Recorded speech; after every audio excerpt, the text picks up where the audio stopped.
Hi, my name is Amy and I'm 23 years old. One day, I got a call from home. No warning. No conversation. Just my dad's cold voice saying, "You're out of the family business, Amy. Don't call back." That's how a legacy ended, at least in his mind. It wasn't an argument. It wasn't a disagreement. There was no big scandal. Just silence. Then rejection. I didn't ask why. I didn't beg. I didn't scream, cry, or plead. I simply replied with one word. Understood. And I hung up. That word felt heavier than a scream. Because it wasn't submission. It was calculation. Because I didn't just understand that he fired me. I understood something deeper. That I was never meant to truly be part of the family business. They had groomed my older brother Derek from the beginning. The golden boy. The visionary. The heir. I was smart. Strategic. Quiet. And that was the problem. To them, visibility meant value. They never noticed what I was doing behind the scenes. But I noticed everything. And what they failed to see would become their downfall. I should have seen it coming. But when you grow up always trying to prove yourself, you keep hoping this time will be different. That your father might finally look at you and say, "You did good." That he'd finally see your effort. Your loyalty. But loyalty meant nothing in our worlds. Langston and Company was not a company. It was a battlefield. It wore the mask of legacy and honor, but underneath it was just blood, greed, and survival. And I had been surviving in it for far too long. Flashback to 6 months earlier. That's when the final seed of betrayal was planted. My father called a board meeting. He said he wanted to restructure the company. Strengthen the core, he said. I was director of international strategy by then. The youngest executive on the team. I had just closed a $42 million acquisition in Southeast Asia. I thought maybe, just maybe, he'd finally see I was ready. But when the new org chart came out, Derek was promoted to vice chairman. And I was gone. My title removed. No explanation, no conversation. Just erased. I confronted him. Cornered him in his glass-walled office. He didn't even look up from his drink. It's not personal, Amy. But that's the thing.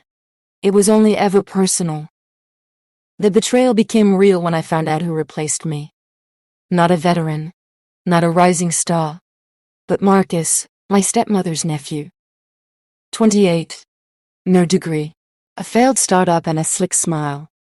He had no credentials, no results, but he had connections.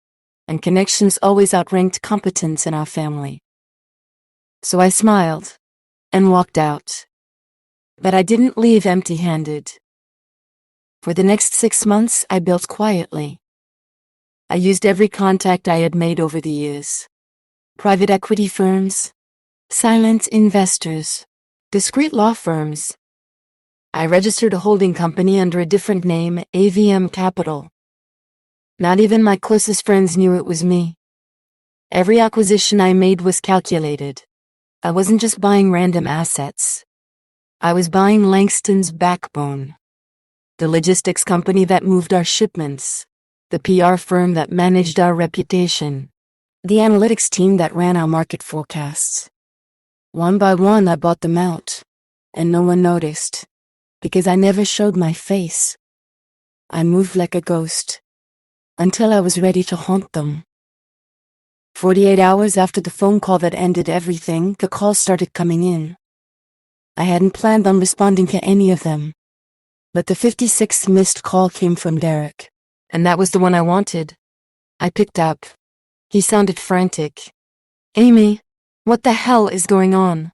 Our servers are down. Investors are panicking. Are you hearing this?" I stayed quiet for a second. Just long enough to make him sweat. Then I said, "You should have been nicer to me, Derek." He exhaled sharply. "You did this. I did more than this." And I hung up. Derek didn't call back right away. But he would. Because I'd only just begun to squeeze. The servers being down, that was just the spark. The real fire was already burning underneath. You see, Langston and Company didn't just lose access to their data. They lost ownership of it. 3 years ago, I pitched a data modernization plan to the board. They barely listened. My father nodded absently. Derek checked his phone. But they approved it and handed it off to me. I worked with a third-party cloud architecture firm. They assumed it was just a vendor, but the CEO of that firm was my old roommate from grad school. And when I left the company, they never revoked my administrative credentials. Big mistake. Huge. Because every file, every strategy memo, every audit report, they all still had my fingerprint on the back end. All I had to do was turn the key. That morning, I sat in my apartment overlooking the skyline. I watched the sun climb over the horizon as Langston's empire started crumbling. The headlines were coming in fast now. Langston and Company, experiencing mysterious downtime. Market reacts to Langston tech glitch, insiders say. Chaos unfolding in Langston HQ. And I smiled. Because this wasn't just revenge. It was justice. Justice for every silent meeting where my ideas were stolen. For every time I was told I was too young or too emotional to lead. For every fake smile from my father when I outperformed Derek. Justice tasted sweet. And it was just the appetizer. Around 3 p.m., my phone buzzed. It was a message from my lawyer. They filed a cease and desist against AVM Capital. We're clear. They don't know it's you yet. Of course they didn't. I'd taken every step to separate my name from the paper trail. But they would find out eventually. I wanted them to. This wasn't just about taking them down. This was about showing them who had the power all along. And when that moment came, I'd be waiting. Later that evening, I got an unexpected visitor. Olivia. My cousin. The only person in the family who had ever believed in me. We hadn't spoken in nearly a year. Not since she took a job in London and cut ties with the rest of the Langstons. She looked exhausted. Is it true? She asked, stepping inside without waiting for an invitation. Is what true? I replied calmly. That you're behind what's happening to the company? I said nothing. Just raised an eyebrow. She sat down across from me. Derek's panicking. Your dad is locked in his office. Nobody knows what to do. Investors are threatening lawsuits. Sounds like a leadership problem, I said. She looked at me differently then. Like she was seeing me clearly for the first time. I always knew you were smart, Amy. But this is something else. I leaned forward. No one ever taught me to fight fair, so I learned to fight smart. The next morning I received a subpoena. Langston and Company was trying to trace the data breach. They wanted access to the back-end logs from the old system. Nice try. But I'd already wiped every trace. The beauty of building something new is you know exactly how to destroy the old. I called my lawyer. Time to go public, I said. He hesitated. Are you sure? This will be messy. 2 days later, I scheduled an exclusive interview with the Financial Herald. They had been trying to get me on record for months. I gave them everything. Every invoice. Every policy memo I wrote that Derek took credit for. Every email where my stepmother called me a background problem. And the kicker, proof that Derek had signed off on a fraudulent deal in the Philippines. A deal I had blocked a year ago before I was pushed out. The reporter's jaw dropped. This could bury them, she said. That's the idea, I replied. When the article dropped, it hit like an earthquake. Whistleblower revealed Amy Langston breaks silence on Langston and Co. Collapse. I was everywhere. TV, podcasts, headlines. I gave speeches, held panels on ethical leadership. Irony, right? Teaching ethics to clean up the mess of a family that had none. People reached out. CEOs. Women in finance. Young analysts who saw a piece of themselves in me. I didn't ask for fame. I didn't need applause, but it came anyway. Because truth always finds an audience, especially when it's served with receipts. At this point, my father was a ghost. He stopped appearing at the office, stopped showing up in public. I heard rumors he tried to flee to the Cayman Islands, but the investigation grounded his passport. Derek was grilled by regulators. He cried on camera. Said he was set up. The man who once said I was too soft to lead was now begging for sympathy on national TV. That's the thing about lies. They rot from the inside. Until there's nothing left but excuses. And the smell of decay.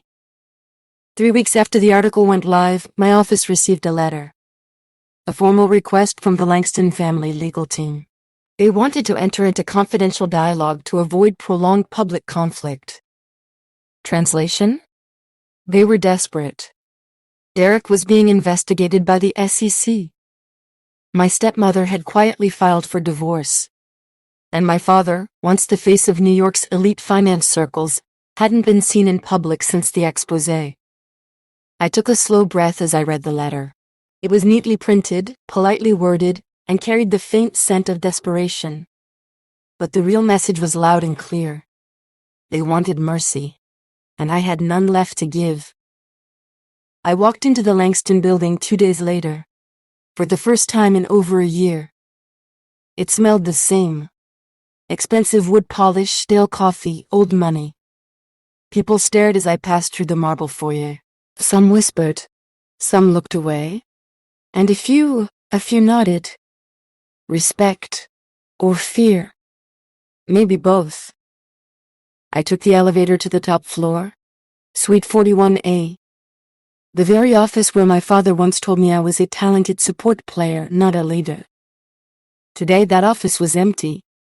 No receptionist, no assistant, and my reflection in the glass wall staring back with a calm, cold fire. Derek was waiting for me in the boardroom. He looked smaller, worn out. His tie was crooked. His eyes were ringed with exhaustion. "Amy," he said, trying to sound strong. But there was a crack in his voice. I sat down across from him, folded my hands, and said nothing.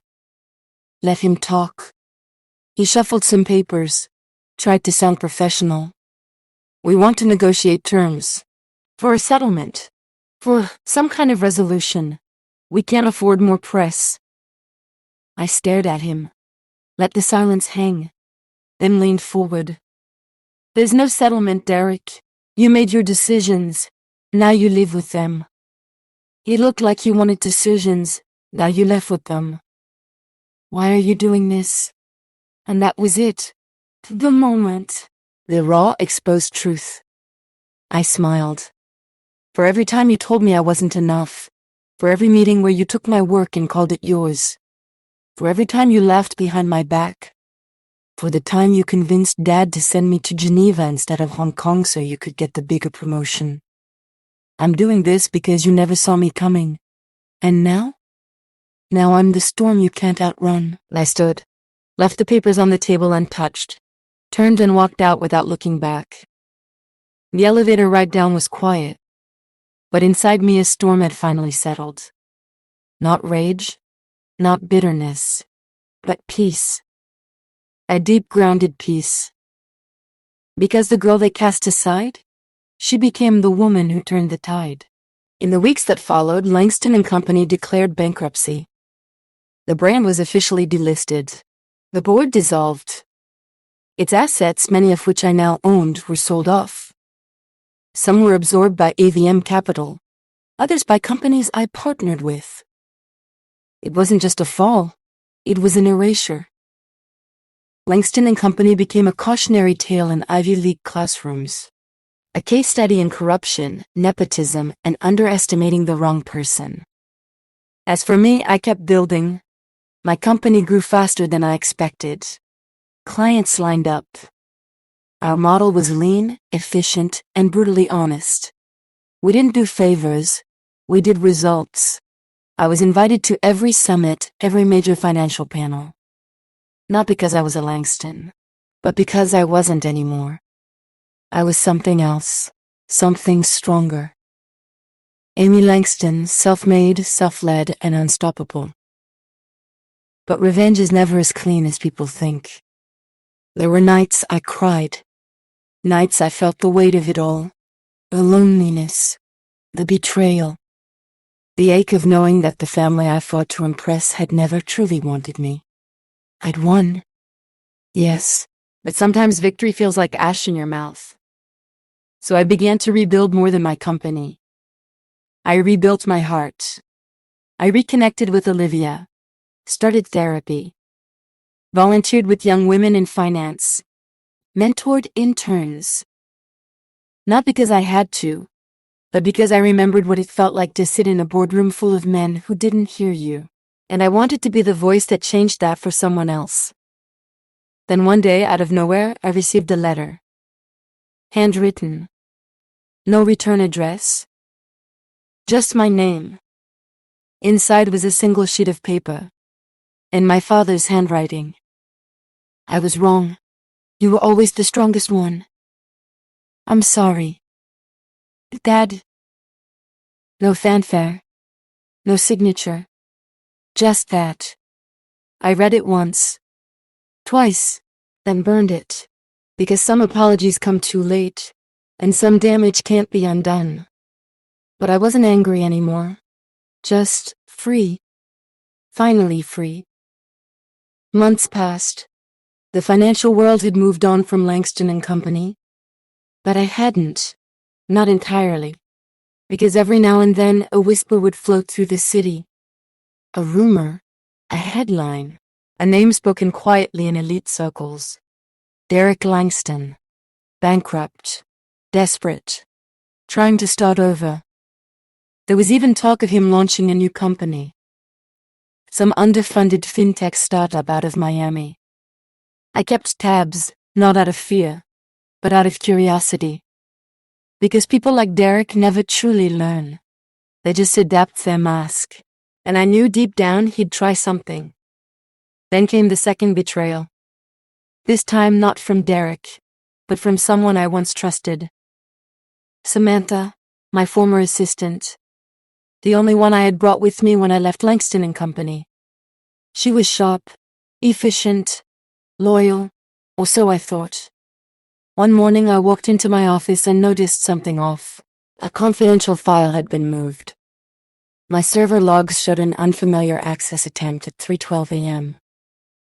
When I traced the IP, it didn't go far. Just down the hall. To Samantha's terminal. I confronted her. Her face was pale. Trembling. I needed the money, Amy, she whispered. She had sold internal financial data to a third party. That third party was connected to Derek. He was trying to rebuild, and he was doing it by stealing pieces of what I had built. Unbelievable. But not unexpected. I didn't scream. Didn't fire her in front of anyone. I simply handed her a letter of dismissal, had her escorted out, and called my lawyers. Within 48 hours, we had locked down every system, rewritten protocols, and sent a legal cease and desist to Derek's so-called new venture. But I didn't stop there. I launched a private investigation, hired a cybersecurity firm to track every attempted breach, and a forensic accountant to trace the flow of funds behind Samantha's bribe. What we uncovered was sickening. Shell companies, fake consultants, and worse, he was using my mother's trust name to funnel money. That was the final line. Using her name, dragging the one decent legacy we had through the mud. No, I wasn't going to let this slide. This time, it wouldn't be public revenge. It would be quiet, precise, and permanent. The plan took 6 weeks to build. I posed as an anonymous investor. Bought a 40% stake in Derek's new startup under a dummy corporation. His ego didn't even question it. Some foreign angel investor sees potential, he bragged in interviews. He had no idea I was sitting in on his board meetings. No idea that his head of operations was reporting to me. I watched him rebuild his ego brick by brick, until the tower was just high enough to fall again. And this time, I chose the exact moment it would collapse. On the day of his big investor launch event, he wore a navy suit, spoke with confidence, smiled for the cameras, promised the next generation of finance. And then just before he walked off stage, the press received a folder, full documents, proof of internal fraud, fabricated user data, embezzled trial funds. It took exactly 22 minutes for the entire event to implode. By the time Derek realized what happened, the headlines were already out. Langston's second act ends in scandal. I didn't watch the live coverage. Didn't need to. I'd already seen the script. Just like before. He would deny, then beg, then disappear. That night I stood on my balcony. New York City glittered below. The wind was calm. The sky was clear. And for the first time in years, I felt it. Closure. Not because he was destroyed, but because I had survived. I had rebuilt. I had risen. And no one could take that from me. 2 weeks later, I got another letter. Not from Derek, but from my father. Typed this time. Formal. Unemotional. He wanted to meet. Just once. At my mother's gravesite. I hesitated. What could possibly be left to say? But something pulled me there. Maybe curiosity. Maybe duty. Maybe something older. So I went. He was already standing there when I arrived. Dressed in black. Looking older. Thinner. Broken in a way I didn't expect. He didn't turn when I approached. Just said softly, "She'd be proud of you." I didn't reply. Couldn't trust myself to speak. We stood there in silence for a while. Then he finally looked at me. His eyes not the same ones I remembered. They were softer now. Tired. "I made mistakes," he said. "I thought I was protecting the company, the family, but I see now I was just protecting my pride." I folded my arms, still silent. "I won't ask for forgiveness. Just peace." I nodded once, not because he deserved it, but because I did. "I already have peace," I said. And I turned to leave. I didn't look back. Not once. As I walked away from my father at my mother's grave, I knew it was over. Not just the conversation, not just the chapter, but the weight, the decades of silence, the pain of being the invisible daughter, the ache of never being enough for the man who should have been my greatest protector. All of it dropped like a stone in the quiet soil beneath our feet. He would go back to his silence. I would go back to my life. And this time I wouldn't carry his shame on my shoulders. In the weeks that followed, I made changes. Deep, meaningful changes. I dissolved AVM Capital. It had served its purpose. It had been my armor, my sword, my shield. But it had been born out of pain, out of war. And I was tired of war. I started something new, something softer, something cleaner, a consulting firm. Built not to compete, but to uplift. We focused on rebuilding broken companies, on helping the overlooked, the underestimated, the forgotten talents I once saw in myself. This time I didn't hide behind a brand. The firm carried my name, Amy Langston. Fully, publicly, proudly. I hired young women, single mothers, first-generation college grads, people who had been told no just like I was. And I watched them bloom, each one a small rebellion, each one a rising storm. And that was the real revenge. Not headlines, not exposés, but legacies. New ones. Ones not soaked in corruption and ego, but watered with truth. Nurtured by fire. One afternoon I was sitting in my office when Olivia walked in. She looked around and smiled. "You really did it," she said. I nodded. But this time I smiled too. A real one. Not the kind you wear like armor. Not the kind you use to hide hurt. But the kind that comes from healing. From truth. "I didn't just do it," I said. "I survived it. And I chose something better." Derek, as far as I knew, moved to South America. Out of the spotlight. Out of options. He disappeared from the corporate world. And from mine. We never spoke again. And I was fine with that. Some stories don't need sequels. They just need endings. Clean. Sharp. Final. And my father? He retired quietly. Sold what little he had left. Faded into the background of financial history. People still whispered his name in certain circles, but not with reverence. With caution. With warning. And always, with my name attached.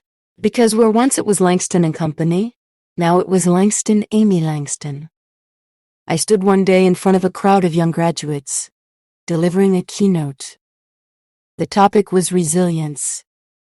I looked into their eyes and said, sometimes being pushed out is the greatest gift of your life.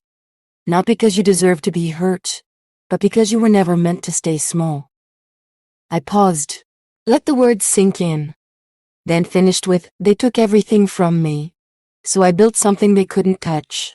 My voice, my values, my vision.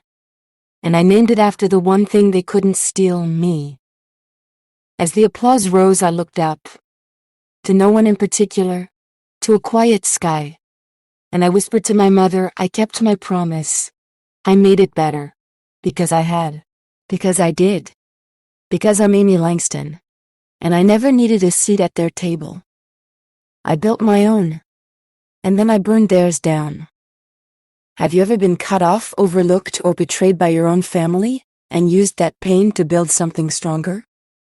Then you already know what it feels like to be Amy. Share your story. Because someone else might need the reminder that silence is not the end. It's the beginning.